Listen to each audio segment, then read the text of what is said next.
मेरा नाम अनु है। आज वो इंसान दोषी के रूप में खड़ा हुआ था जो हमेशा सबके लिए बहुत अच्छा बनता था। लोग उसे बहुत हमदर्द समझते थे और उसकी तारीफ करते थे, कहते थे कि कितना अच्छा इंसान है। सारी जिंदगी अनाथ लोगों का सहारा बना, लेकिन जब उसे गिरफ्तार किया गया तो हजारों की संख्या में भीड़ इकट्ठी हो गई थी। कुछ लोग तो उसके बारे में कहते थे कि ऐसे लोग दुनिया में कम ही होते हैं जो दूसरों की मदद करते हैं, मगर किसी को पता नहीं था कि वो कैसा इंसान है। लेकिन मैं दुनिया के सामने उसका सच लेकर आई और अविनाश सिंह की तरफ बढ़े मेरे कदम कांप रहे थे। आंखें लाल हो रही थी, लेकिन चेहरे पर वो परेशानी और तकलीफ थी जो काफी समय से दबी हुई थी। फिर जैसे अविनाश सिंह के चेहरे से काला कपड़ा हटाकर उसका चेहरा बेनकाब किया गया तो वहां पर मौजूद बाकी सारी लड़कियां जोर जोर से रोने लगी और फिर गुस्से से जमीन पर मौजूद पत्थर उठाकर उस पर फेंकने लगी। भीड़ बेकाबू हो गई।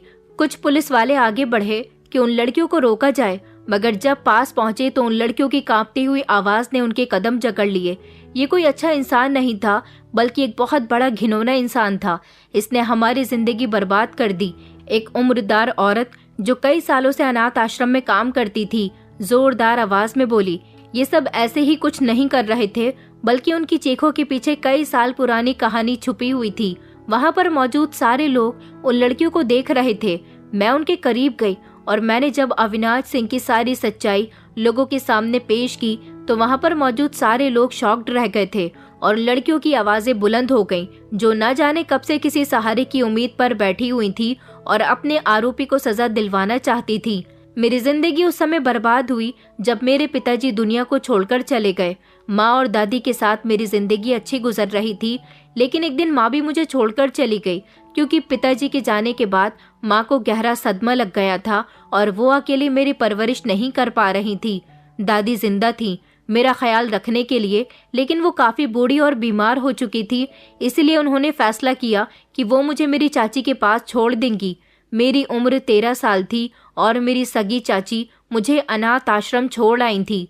2 साल पहले मेरे पिताजी की मौत हुई थी और उसके फौरन ही बाद अपनी माँ की मौत का सदमा भी मैंने देख लिया था। मुझे नहीं पता था कि मैं इतनी जल्दी अपने माता और पिता दोनों को खो दूंगी। पिताजी के जाने के बाद मेरी माँ ही मेरी दुनिया थी, लेकिन जब वो भी मुझे छोड़कर चली गई तो मेरी दुनिया ही उजड़ गई। मेरा अपना ही घर मेरे लिए नर्क बन गया था। दादी मुझे मेरी चाची के घर छोड़ने के लिए चली गई, लेकिन चाची मुझे वहां पर बड़ी मुश्किल से बर्दाश्त करती थी। चाची के घर मुझे छोड़ने का फैसला मेरी दादी का था, मेरा नहीं था, क्योंकि मैं अपनी दादी से जुदा नहीं होना चाहती थी और दादी अपने बड़े बेटे के घर को छोड़कर कहीं नहीं जा सकती थी।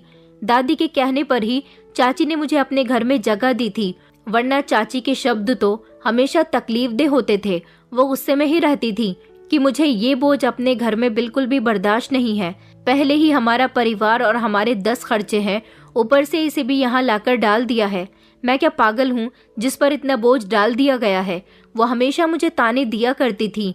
इसके माँ बाप तो मर गए और सुकून से हैं, मगर इस मनहूस को मेरे गले डाल गए।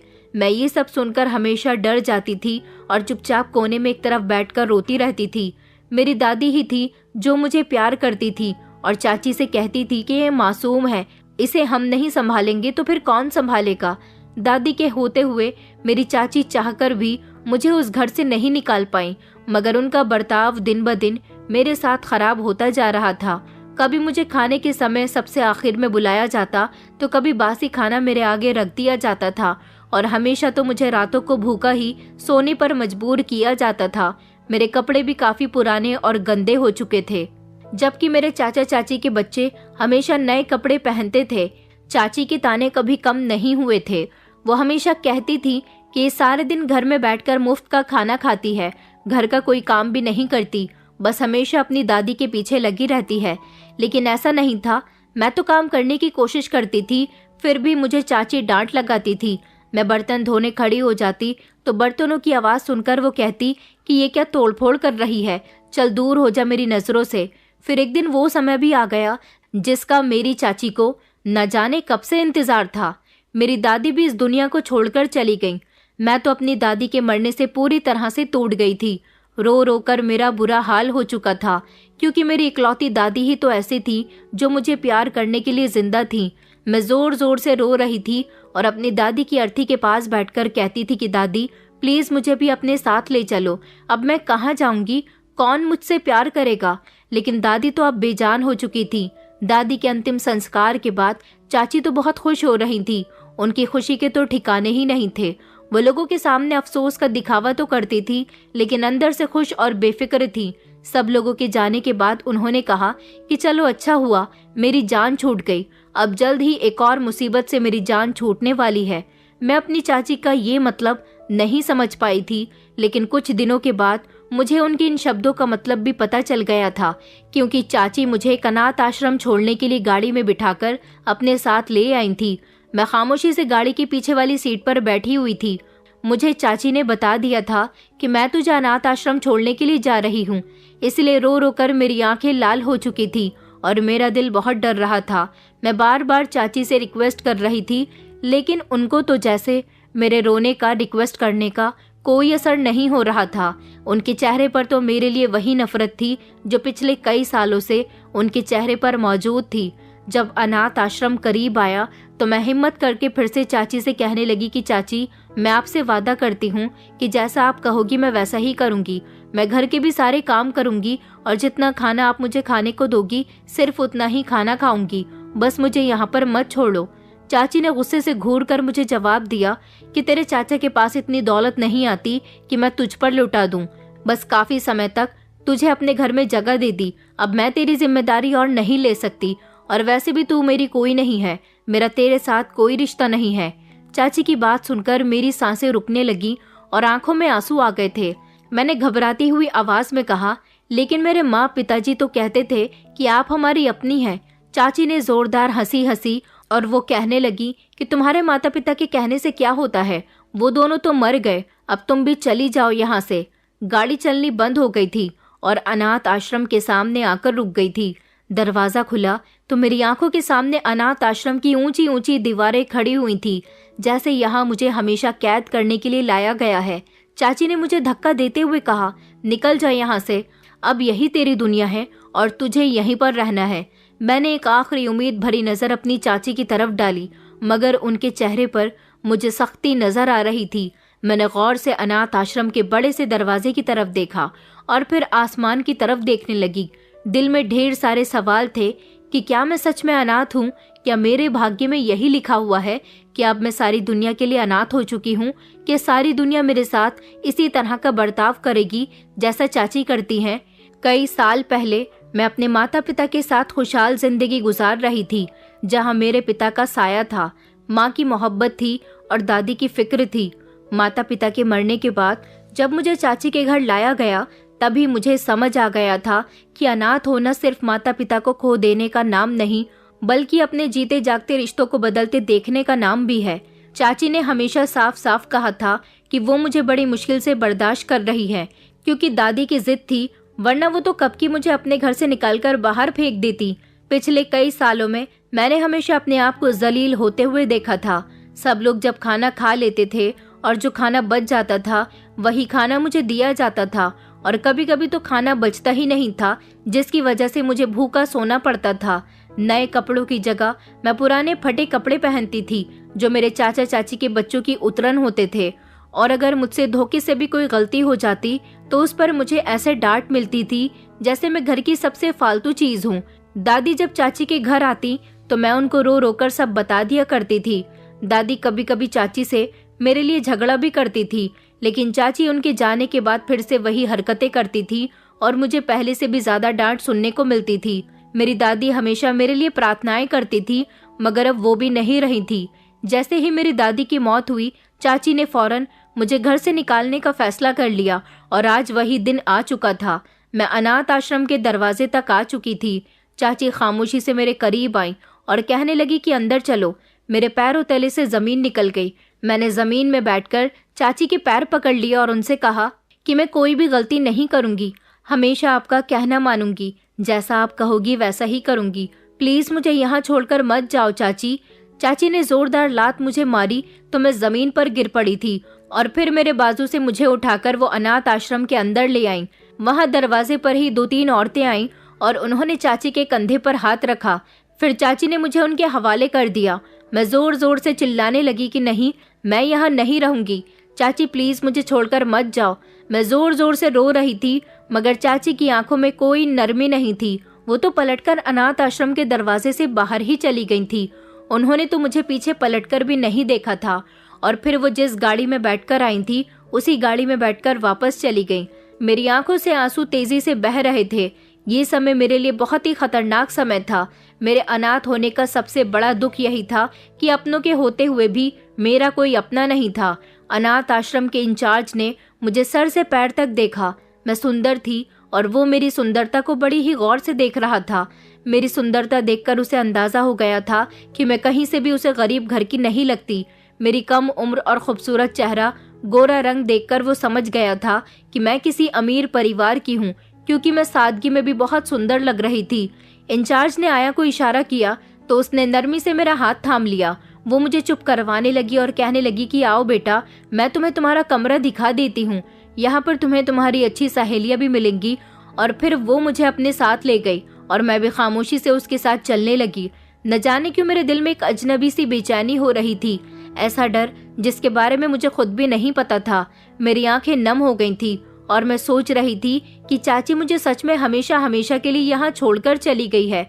क्या अब मैं यहाँ से कभी वापस नहीं जा सकूंगी? क्या मेरा कोई घर नहीं है?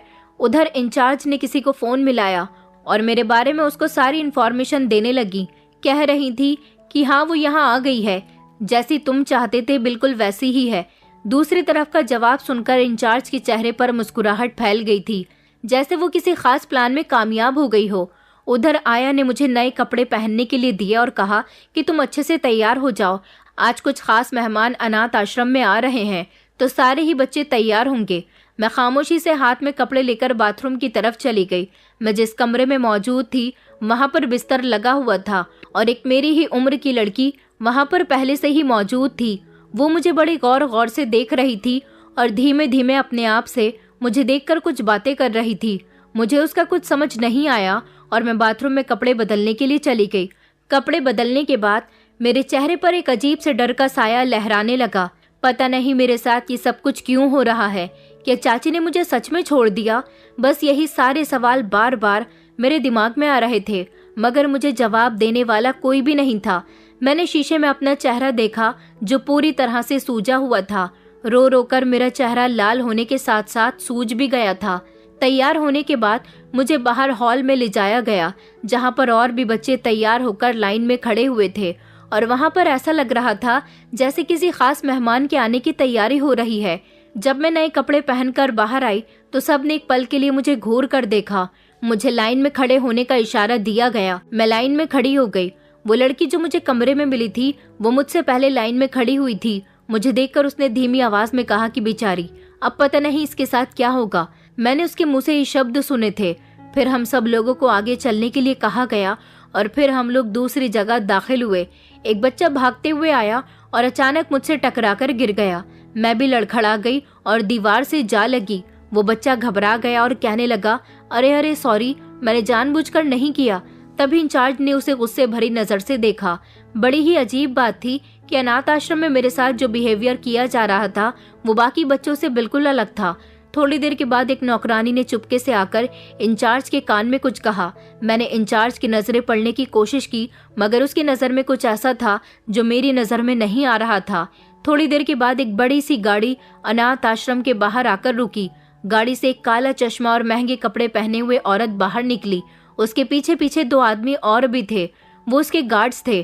तभी अनाथ आश्रम के सारे नौकर नौकरानी उसका स्वागत करने के लिए चले गए। इंचार्ज ने खुश होते हुए कहा कि मैडम, आपका ही इंतजार हो रहा था। मुझे दूसरी लाइन में खड़ा कर दिया गया था जहां पर छोटे छोटे बच्चे बैठे हुए थे। मैं इस नए माहौल से कुछ घबराई हुई थी। ऐसे इर्द गिर्द छोटे बच्चे बैठे हुए थे जो आपस में बातें कर रहे थे और खुश लग रहे थे। मुझे इन सब के बीच अजनबी होने का एहसास लग रहा था। पता नहीं ये जगह कैसी है, मैं यहाँ कैसे रहूंगी। चाची मुझे सच में छोड़कर जा चुकी हैं।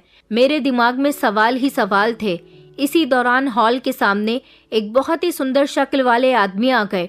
उनके चेहरे पर नरम मुस्कुराहट थी। उनके आते ही वहां पर बच्चों में हलचल सी होने लगी और बच्चे जोश से उछलने लगे, जैसे वो उस आदमी को पहले से ही जानते हों।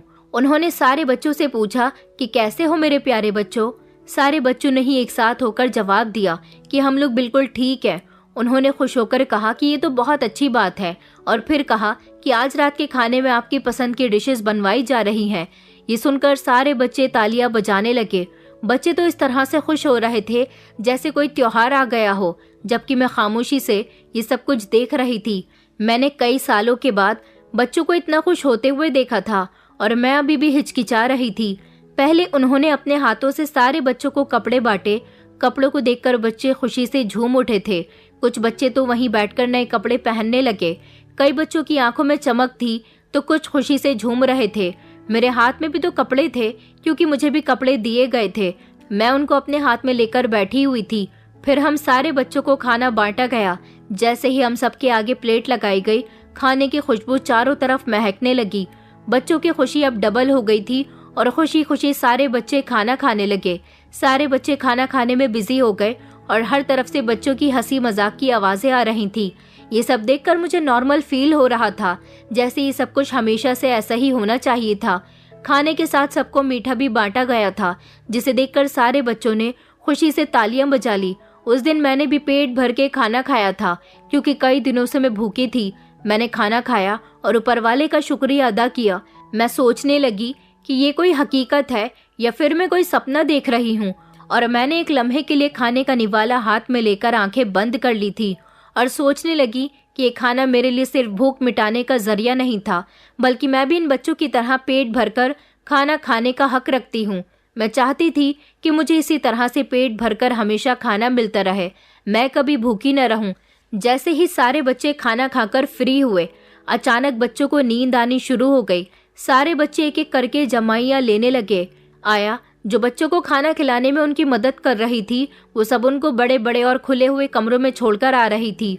मुझे भी बहुत तेज की नींद आने लगी थी, बल्कि मुझे ऐसा लग रहा था जैसे सब कुछ घूम रहा है। एक आया ने मेरा हाथ पकड़ा और मुझे भी उठाया। मुझे ऐसा लगा जैसे मेरे कदम जमीन पर नहीं टिक रहे। आया मुझे कमरे की तरफ लेकर चली गई और फिर हम लोग सीढ़ियों से ऊपर जाने लगे। अचानक मेरे दिमाग में आया कि ये मुझे कहाँ ले जा रही है, लेकिन मुझे नींद इतनी तेज आ रही थी कि मेरे होश उड़ रहे थे। सीढ़ियाँ चढ़ते हुए मैंने देखा कि ये रास्ता बाकी कमरों की तरफ नहीं जाता। ऊपर एक बड़ा सा कमरा बना हुआ था जिसके दोनों तरफ दरवाजे नजर आ रहे थे। अंधेरा छाया हुआ था और खामोशी भी थी। पता नहीं ये कौन सा रास्ता था। बाकी सारे बच्चों को तो नीचे ले जाया गया था, मगर मुझे क्यों ऊपर लेकर जा रही है। ये सब देखकर मेरे अंदर एक अजीब सी बेचैनी फैलने लगी। वो मुझे कमरे के अंदर ले गई। कमरा काफी बड़ा था। अंदर एक बड़ी सी खिड़की थी जिससे चांद की चांदनी आ रही थी। कमरे में एक महंगा सा बेड और सोफा रखा हुआ था। ये कमरा मामूली बच्चों के कमरे की तरह नहीं था। आया ने मेरे कान में धीरे से कहा, ये तुम्हारा कमरा है बेटा, अब यहाँ पर आराम से सो जाओ, कल तुम्हारी एक नए दिन से शुरुआत होगी। मैं कुछ बोलना चाहती थी, लेकिन मुझे नींद इतनी गहरी आ रही थी कि मैं मुश्किल से अपनी पलकें भी नहीं खोल पा रही थी। तभी मेरे कानों में दूर कहीं से इंचार्ज की आवाज आई, जो फोन पर किसी से कह रही थी कि मैं उसे कमरे में लेकर आ गई हूँ, बस अब सब कुछ हमारे प्लान के मुताबिक होगा। लेकिन मैं अभी भी कोई हरकत नहीं कर पा रही थी। बड़ी मुश्किल से मैं बेड तक आई और तकिए पर सर रखकर गहरी नींद में सो गई। धीरे धीरे रात गुजरने लगी। अनाथ आश्रम के बाकी सारे बच्चे भी अपने अपने बिस्तर में सो रहे थे, लेकिन मेरे लिए ये रात मामूली नहीं थी। रात भर मेरे साथ क्या हुआ ये तो मुझे नहीं पता, लेकिन जब सुबह के समय मेरी आंख खुली तो मेरा पूरा शरीर कांप रहा था और बुखार से जल रहा था। मेरा सर भी भारी हो चुका था और आंखें बोझल थी। मैं करवट लेना चाहती थी, मगर मेरा शरीर कोई हरकत नहीं कर पा रहा था। अचानक मुझे दरवाजा धीरे से खुलने की आहट हुई। 2 लोग थे जिन्होंने मुझ पर नजर डाली। उनमें से एक तो आया थी और दूसरा डॉक्टर था। मैं अभी भी कुछ बोलने की हालत में नहीं थी। इसे बहुत तेज बुखार है और जल्द ही दवाई देनी होगी, ये बात डॉक्टर ने आया से कही थी। आया ने जल्दी से सर हिलाया और शीशे की बोतल में से चम्मच में दवाई डाली और मेरे मुंह पर लगाने लगी ताकि मैं इसे पी लूं। मैंने अपने खुश्क होठों पर रखी उस दवाई को पी लिया था, मगर मुझे ये दवाई बड़ी ही अजीब सी लगी थी, लेकिन मैं कुछ भी कहने या करने के काबिल नहीं थी। आया ने घबराते हुए डॉक्टर से कहा कि ये लड़की ठीक तो हो जाएगी ना। डॉक्टर ने कहा कि अभी कुछ कहा नहीं जा सकता, देखना ये है कि दवाई का असर कैसा होता है। वो दोनों खामोशी से मुझे वहां बिस्तर पर छोड़कर चले गए थे, लेकिन कमरे में एक अजीब सी खामोशी छा गई थी। उधर ही दरवाजे पर खड़ी अनाथ आश्रम की इंचार्ज ये सब कुछ देख रही थी। डॉक्टर ने जाकर उसे बताया कि इसे टाइम से दवाइयाँ देना, अभी ये कुछ भी करने की हालत में नहीं है। 2 घंटे बाद फिर से मुझे वही दवाई दी गई थी और बेहोशी की हालत में मैंने फिर से उसे पी लिया था, लेकिन उन्हें ये सब कुछ करता हुआ किसी ने देख लिया था। वो वही लड़की थी जो मुझे कमरे में मिली थी और उसका नाम रेखा था। उसकी उम्र भी मेरी उम्र की जितनी ही थी, लगभग 13-14 साल। वो किसी को कमरे में न देखकर खामोशी से मेरे बिस्तर पर आई और मुझे गौर से देखने लगी। उसने मेरा जायजा लिया। उसे मेरे शरीर पर जख्म के निशान दिखाई दे गए थे, जिसकी वजह से वो डर गई थी। 3-4 दिन के बाद मेरी तबीयत कुछ बेहतर हुई तो मैं काफी कमजोरी महसूस कर रही थी, लेकिन मेरा बुखार उतर चुका था, मगर मेरी आंखों में डर जमा हो गया था और मैं पहले से भी खामोश हो चुकी थी। उसी दिन इंचार्ज ने मुझे अपने कमरे में बुलाया तो मैं लड़खड़ाते हुए कदमों से उनके कमरे में दाखिल हुई। वो कमरा वैसा ही था जैसा उस रात वाला कमरा था और ये वही औरत थी, वही अमीर औरत जो उस दिन बड़ी सी गाड़ी में अनाथ आश्रम आई थी। इनका नाम प्रिया सिंह था। उन्होंने मेरा चेहरा देखा और मुस्कुराते हुए कहा कि कैसी तबीयत है। मैंने धीरे से सर झुका लिया। उसके बाद उन्होंने अपने हाथ की उंगलियों को टेबल पर रखा और अपनी बात कहनी शुरू की। उन्होंने कहा कि देखो बेटा, ये दुनिया बड़ी ही जालिम है। जो लोग अनाथ होते हैं उनके लिए ये दुनिया बिल्कुल भी ठीक नहीं है। अगर उन्हें संभाला न जाए तो वो सड़कों पर भीख मांगने लगते हैं या फिर किसी के घर में नौकरी करने लग जाते हैं। तुम बहुत खुशकिस्मत हो जो तुम्हें यहाँ पर रखा गया है। यहाँ पर तुम्हें पहनने के लिए अच्छे कपड़े दिए जाएंगे, यहाँ तुम्हारा बहुत ख्याल रखा जाएगा, टाइम से खाना दिया जाएगा, कोई काम भी नहीं करवाया जाएगा। मैंने अपनी नज़र उठाकर गौर से उनकी तरफ देखा। उन्होंने कहा कि बेटा, अगर तुम समझदार हो तो ये जगह तुम्हारे लिए स्वर्ग जैसी साबित हो सकती है। तुम यहाँ आराम से रह सकती हो, बस अपनी किस्मत को कबूल कर लो। उनकी बात सुनकर मेरे पैरों तले से जमीन निकल गई। ये सब सच है। मैंने हैरान होते हुए और डर के साथ उनको देखा। उन्होंने कहा कि यहाँ पर सबके साथ ऐसा ही होता है, तुम्हें भी जल्द इस सब की आदत हो जाएगी। यहाँ लड़कियों को इसी तरह से रखा जाता है और तुम्हारे साथ भी वो सब कुछ हो चुका है जो नहीं होना चाहिए था, इसलिए अब तुम यहीं की होकर रह जाओगी। ये सब सुनकर मुझे बड़ी हैरानी हुई थी। उसने ये भी बताया था कि यहाँ से बाहर जाने का कोई रास्ता नहीं है और ना ही तुम्हें यहाँ कोई बचाने आएगा। बेहतर यही होगा कि खामोश रहो और जो तुम्हारे साथ हो रहा है उसे बर्दाश्त करो। मेरा दिल चिल्ला उठा था, मगर जुबान खामोश थी। अब तो मैं सच में डर गई थी, लेकिन अब मैं बिल्कुल खामोश हो गई थी। मैं किसी से ज्यादा बात भी नहीं करती थी और दीवारों को घूरती रहती थी, जैसे मैं किसी अंधेरे में गुम हो गई हूँ। कई दिनों तक मेरे साथ रात को यही सब चलता रहा। मुझे नशे की दवाई देकर कमरे में भेज दिया जाता था, जिसकी वजह से मैं कई दिन तक बेहोश रहती थी और मेरे साथ गलत काम किया जाता था। लेकिन इस सब की वजह से मेरी हालत बिल्कुल भी ठीक नहीं चल रही थी। मेरा शरीर पूरी तरह से टूट रहा था। यहाँ पर सिर्फ मेरे साथ ही ऐसा नहीं हुआ था, बल्कि और भी बच्चियां थी। रेखा, जो कि ज्यादातर मेरे आगे पीछे घूमती रहती थी और मुझसे बात करने की कोशिश करती थी, अब उसके साथ जल्द ही मेरी दोस्ती हो गई, क्योंकि वो मेरी खामोशी और उदासी को अच्छी तरह से समझती थी। वो खुद भी इस सबसे गुजर चुकी थी। एक रात जब सारे बच्चे सो चुके थे तो रेखा ने धीरे से मेरा हाथ पकड़ा और कहा कि तुम भी सोच रही हो कि ये सब कुछ क्यों हो रहा है। उसने मुझे धीमी आवाज में बताया था। मैंने हैरानी से उसकी तरफ देखा, मगर कहा कुछ भी नहीं था। उसने मुझे बताया कि मैं भी एक दिन तुम्हारी तरह से यहाँ आई थी, बिल्कुल ऐसे ही हालत में, डरी हुई और बेसहारा। मुझे भी शुरू में लगा था कि ये जगह मेरे लिए ठीक है, लेकिन फिर सब कुछ बदल गया। मैंने डरती हुई नजरों से उसकी तरफ देखा। उसने मुझे बताया कि ये अनाथ आश्रम नहीं है अनु, ये एक कैद खाना है, जहाँ हम सब सिर्फ इस्तेमाल करने की चीज है, जो जिसे चाहे जब इस्तेमाल करके जा सकता है। ये सब सुनकर तो मेरा दिल जोर जोर से धड़कने लगा। उसने आगे कहा कि यहाँ से कोई नहीं बच सकता जब तक कि किस्मत किसी पर मेहरबान न हो। मेरी तो धड़कनें ही बेचैन हो रही थी और मैंने रोती हुई आंखों से कहा कि क्या मैं भी यहाँ से नहीं जा सकूंगी। रेखा ने मुझे कुछ नहीं कहा, बस वो खामोशी से दूसरी तरफ देखने लगी, लेकिन उसकी खामोशी में एक चीख छुपी थी जो शायद किसी ने नहीं सुनी थी। अविनाश सिंह शहर के जाने माने अमीर आदमी और सोशल वर्कर थे। दुनिया भर से लोग उन्हें ट्रस्ट के नाम पर पैसे भेजते थे ताकि इन गरीब और अनाथ बच्चों की जरूरत का सामान आ सके। इस अनाथ आश्रम में अनाथ बच्चों को न सिर्फ जगह दी जाती थी बल्कि उन्हें जिंदगी के बेहतर मौके भी दिए जाते थे। वो खुद भी इन बच्चों के साथ बहुत अच्छे से बर्ताव करते थे, मुस्कुराकर उनके सर पर हाथ रखते थे और उनके साथ मिलजुल कर रहते थे। बाहर की दुनिया में उनका बहुत बड़ा नाम और चर्चा था। लोग उनकी शराफत की मिसाल देने के साथ साथ तारीफें भी किया करते थे, लेकिन इस सब के पीछे की कहानी कोई नहीं जानता था सिवाय अनाथ आश्रम के इन मासूम बच्चों के। उधर डीएसपी राजेश वर्मा की गर्भवती पत्नी सोनिया वर्मा भयानक हादसे का शिकार हो गई थी। जब उन्हें बताया गया कि वो कभी मां नहीं बन सकती तो सोनिया वर्मा की दुनिया ही उजड़ गई थी और उन्हें बताया गया था कि अब वो कभी मां नहीं बन सकती। इसलिए वो अब यहाँ अनाथ आश्रम में अपने पति को लेकर छोटे बच्चों के साथ वक्त गुजारने के लिए आया करती थी। उन्हें छोटे बच्चों के साथ वक्त गुजार कर ऐसा लगता था जैसे इन बच्चों में कहीं न कहीं उनका बच्चा भी छुपा हुआ है। यहाँ पर मौजूद सारी ही मेरी उम्र की लड़कियाँ वो सारी तकलीफ झेल रही थी जो मैं बर्दाश्त कर रही थी। एक एक करके हम सारी ही लड़कियों के साथ यहाँ पर ऐसा होता था, लेकिन अब मैं ये सब कुछ बर्दाश्त नहीं कर पा रही थी क्योंकि हम सब की धीरे धीरे सेहत खराब होती जा रही थी। अविनाश सिंह जो कि लोगों के सामने बहुत अच्छा बनकर दिखाता था, पता चला था कि ये सब कुछ उसका ही किया धरा है। अनाथ आश्रम की आड़ में यहाँ पर मासूम बच्चों की जिंदगी और इज्जत के साथ खिलवाड़ किया जा रहा है। सोनिया वर्मा जो कि डीएसपी राजेश वर्मा की पत्नी थी, वो उनके साथ जब यहाँ आती थी तो मेरे साथ भी बहुत अच्छे से बातचीत करती थी और हम सबके लिए गिफ्ट्स भी लेकर आती थी। एक दिन वो मुझे अपने हाथों से खाना खिला रही थी क्योंकि उन्होंने मुझे कई बार उदास देखा था और वो मुझसे कहती थी कि क्या तुम ठीक से खाना नहीं खाती?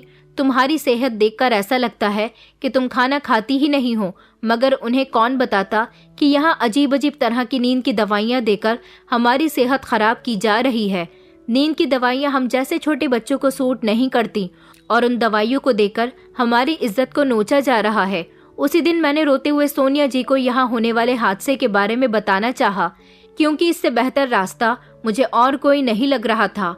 और रेखा ने भी मुझे बताया था कि हमें कुछ भी करके डीएसपी साहब को सारी सच्चाई बतानी होगी, क्योंकि यहाँ पर किसी भी बच्चे ने इतनी हिम्मत नहीं की थी कि वो किसी के खिलाफ जा सके और हम बच्चे कुछ कर भी तो नहीं सकते थे। अब मुझे उनकी पत्नी से बात करने का मौका मिल गया था। वैसे भी वो दोनों पति पत्नी मुझसे बहुत प्यार से बात करते थे। एक मैं ही थी जो उनकी तरफ ज्यादा ध्यान नहीं देती थी। उनसे बात करते समय मेरी आंखों में आंसू आ गए थे। मैंने सोनिया दीदी का हाथ पकड़ा और उनसे कहा कि दीदी, मैं यहाँ नहीं रहना चाहती। मैं यहाँ पर कैद महसूस करती हूँ। मुझे बाहर की दुनिया देखनी है। मैं परिंदों की तरह खुली हवा में सांस लेना चाहती हूँ। क्या आप मेरी मदद नहीं करोगी? सोनिया जी ने हैरानी से मेरा चेहरा देखा। उन्होंने मेरे गाल पर हाथ रखा और कहा कि बेटा, ये तुम क्या कह रही हो? मैंने उनसे कहा कि जी, मैं बिल्कुल सच कह रही हूँ। ये जगह जैसी दिखाई देती है वैसी बिल्कुल भी नहीं है। यहाँ इन दीवारों के पीछे हमारे साथ बहुत बड़ा जुल्म होता है। ये तो शायद आप भी नहीं देख सकती। मेरी बात सुनकर सोनिया जी का दिल जोर जोर से धड़कने लगा था। उन्होंने कहा कि क्या मतलब? इस अनाथ आश्रम के मालिक अविनाश सिंह जी तो बहुत अच्छे इंसान हैं और यहाँ के बच्चों का बहुत अच्छे से ख्याल रखते हैं। ये सब तुम कैसे कह सकती हो कि यहाँ बच्चों के साथ कुछ गलत होता है? मैंने कहा, मैं सच कह रही हूँ। यहाँ सब कुछ एक धोखा है। अनाथ आश्रम के नाम पर कुछ और है। बस आप यहाँ पर गौर से देखने की कोशिश कीजिए। जो हकीकत आपको नजर आएगी उसको देखकर आपके रोंगटे खड़े हो जाएंगे। मेरी बातों से सोनिया जी के हाथ पैर ठंडे हो गए थे। उन्होंने ये बात खामोशी से अपने पति डीएसपी साहब को भी बताई तो वो भी परेशान हो गए, मगर उन्होंने फैसला किया कि वो इंचार्ज से मेरे बारे में बात करेंगे। लेकिन जब उन्होंने वहाँ की ऑनर से मुझे अपने साथ ले जाने के लिए कहा तो इंचार्ज और वहाँ के स्टाफ ने रुकावट डालने की कोशिश की और कहा कि ये लड़की यहाँ पर सेफ है और इसे यहाँ पर हर तरह की फैसिलिटी दी जा रही है, फिर इसे इस तरह अचानक यहाँ से ले जाना ठीक नहीं होगा। डीएसपी साहब आगे कुछ कहना चाहते थे, लेकिन उनको भरोसा दिला दिया गया कि हम पर भरोसा कीजिए, यहाँ सिर्फ वही लड़की नहीं बाकी और भी बच्चे रहते हैं और उनका हम अच्छे से ख्याल रखते हैं। मगर काफी बहस के बाद डीएसपी साहब कामयाब हो गए थे और उन्होंने मुझे वहां से बाहर निकाला। ये खबर सुनकर मैं बहुत खुश हुई थी, क्योंकि उन्होंने इस बात की जिम्मेदारी ली थी कि वो मुझे अपने घर अपनी बेटी बनाकर रखेंगे। बस वो मुझे वहां के गेट से लेकर निकल ही रहे थे, इतने में ही बड़ी सी गाड़ी आकर वहां रुकी, क्योंकि वहां के स्टाफ ने अविनाश सिंह जी को फोन करके बता दिया था मेरे बारे में और उस गाड़ी में वही आए थे।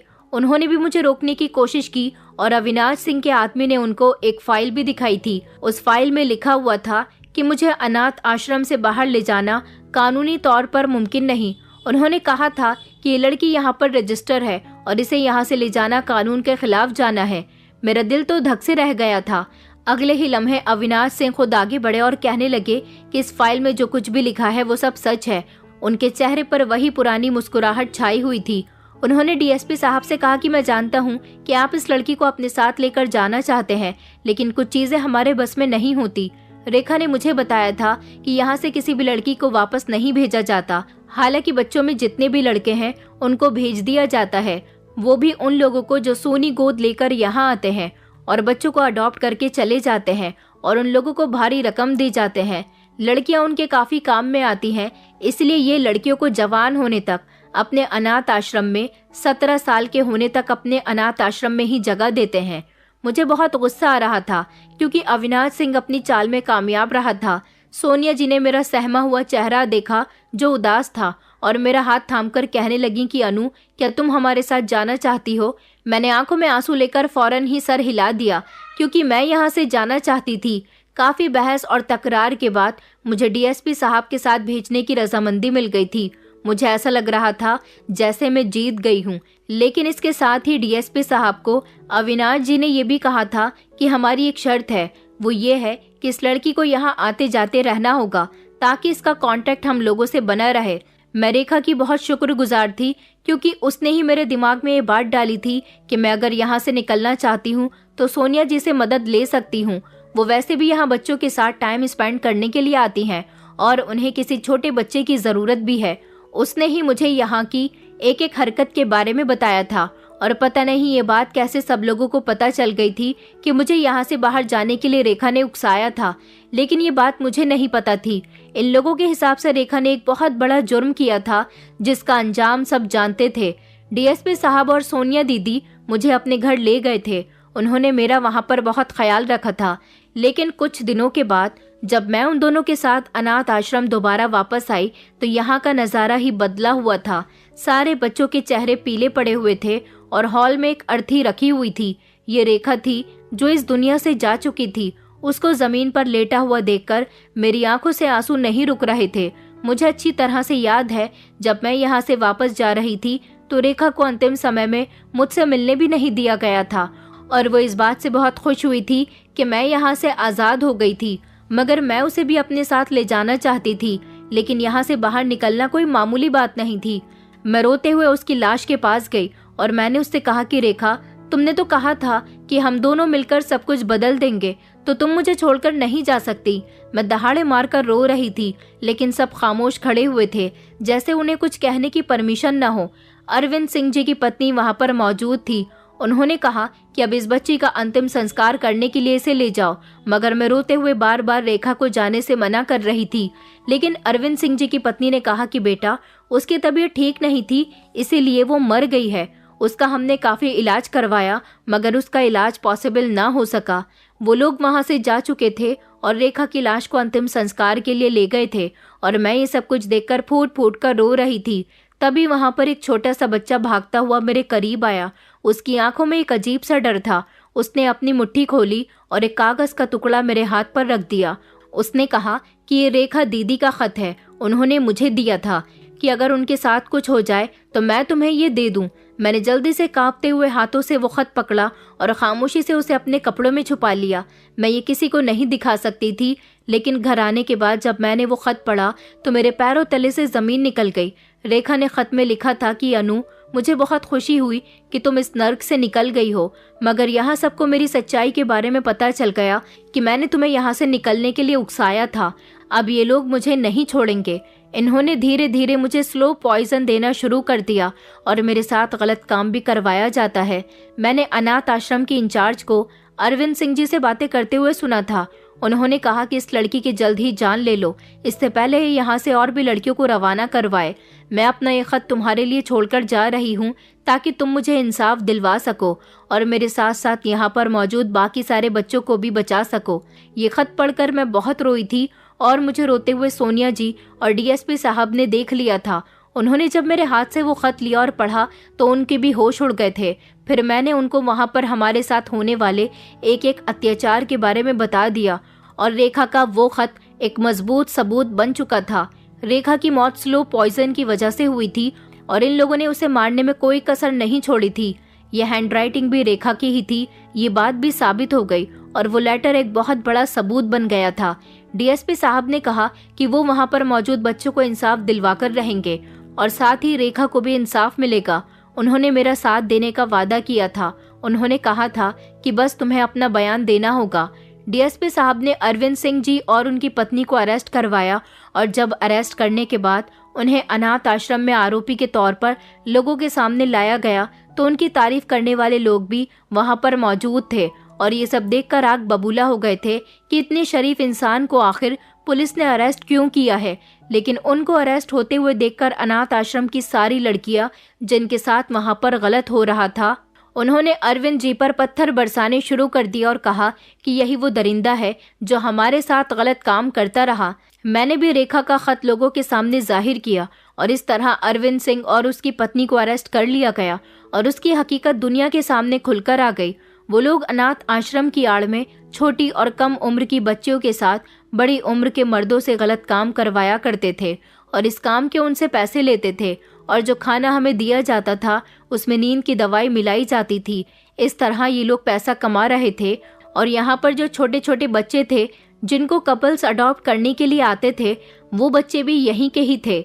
जो कई सालों पहले लड़कियां यहाँ पर आई थी उनके साथ गलत काम हुआ था, उनके जो बच्चे हुए थे ये वही बच्चे थे और फिर जब वो लड़कियां 17 साल की हो जाती तो उन्हें बेच दिया जाता था और फिर उनके बच्चों को भी कपल्स को अडॉप्ट करवा दिया जाता और उनसे मुंहमांगी कीमत वसूल ली जाती थी।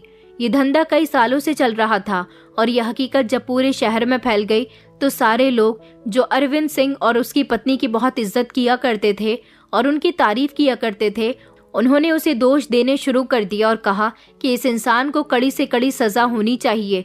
इससे बड़ा सबूत क्या हो सकता था कि वहां पर मौजूद सारे बच्चों ने अपने अपने बयान दे दिए थे और बताया था कि वहां पर लड़कियों के साथ क्या होता है। इस तरह और भी सारे गलत काम खुलकर आए थे जो इस अनाथ आश्रम की आड़ में ये लोग कर रहे थे। उनके साथ उनका अनाथ आश्रम का पूरा स्टाफ मिला हुआ था और उन सबको सजा मिल गई। उनके खिलाफ इतनी तेजी से कार्यवाही की गई कि उनको उनकी गलतियां सुधारने का मौका नहीं दिया गया। वहां पर मौजूद सारी लड़कियों को सरकार ने दूसरे अनाथ आश्रम में शिफ्ट करवा दिया था जहां पर सरकार की निगरानी में बच्चों का अच्छी तरह से ख्याल रखा जाता था। और एक मैं थी जिसे डीएसपी साहब और उनकी पत्नी ने अडॉप्ट कर लिया था और उन्होंने मुझे बहुत मोहब्बत और प्यार दिया जिसके लिए मैं काफी समय से तरसती हुई थी।